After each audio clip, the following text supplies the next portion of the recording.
तो दोस्तों हम आप लोगों से ये कहना चाहते हैं, जो अफवाह फैला है कि चारों तरफ की काजल एफआईआर कर दी, काजल पुलिस बुला दी, काजल केस कर दी और सलोनी पकड़ के जाएगी और काजल ने एफआईआर किया है, सलोनी मारकर काजल का सर फोड़ दी है।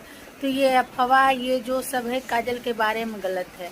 आप लोग अच्छी तरह जानते हैं दोस्तों कि काजल के पास मोबाइल नहीं है। जब उनके घर झगड़ा लड़ाई हो रहा था और जब हंगामा मचा और जब सलोनी ने काजल को मारा और जब काजल का सर फूटा और जब ब्लेड आने लगा, तो मतलब ये शोर शराबा देखकर, हंगामा देखकर उस घर का कोई अगल बगल का ही फोन किया होगा।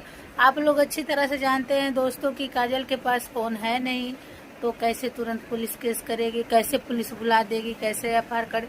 अगर काजल के पास इतना ज्ञान और इतना बुद्धि और दिमाग रहता तो क्या ये काम वो कर नहीं पाती? आज 2 महीने 3 महीने पहले ये काम करती होती, जब उससे घर से निकाला गया, मतलब भेजा गया, इधर उधर भटक रही, दर दर का ठोकर खा रही थी, तो ये काम वो बहुत पहले कर चुकी होती।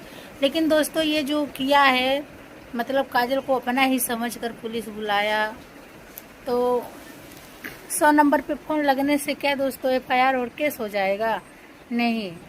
कोई मतलब फ़ोन कर दिया था, इतना तो सही है कि मतलब उस घर में मारपीट देखकर कोई हमदर्द फ़ोन किया।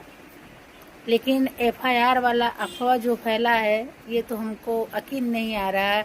जब घर छोड़कर वो कहीं गई नहीं तो एफआईआर हुआ कैसे? पहले ये सोचिए। अगर मान लीजिए चली भी गई तो उसके पास इतना पैसा भी नहीं है और उसके पास इतना दिमाग भी नहीं है जाकर एफआईआर करेगी। काजल के बारे में ये जो मतलब सब अफवाह फैलाए हैं, ये गलत है और गलती सलोनी ही की है। मारी, उसका बेचारी का सर फूटा, उसके बाद काजल को सब अफवाह फैलाएं, पुलिस केस कर दी, एफआईआर कर दी, ये वगैरह वगैरह दुनिया भर का। ऐसी कोई बात नहीं है दोस्तों, कोई उसका हमदर्द ही अगल बगल वाला किया है।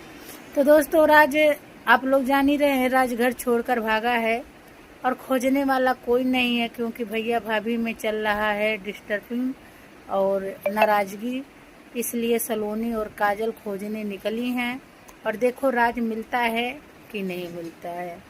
अब दोस्तों हम उन लोगों के घर का मैटर देख कर ना, हम मतलब समझ लीजिए अंदर से रो रहे हैं। हमारे आँखों में आंसू ऐसे ही भर गया है। जब हम उन लोगों का बात करते हैं ना, तो पता नहीं क्यों बहुत अजीब से मतलब दर्द से होता है कि उन लोगों का घर का कभी झमेला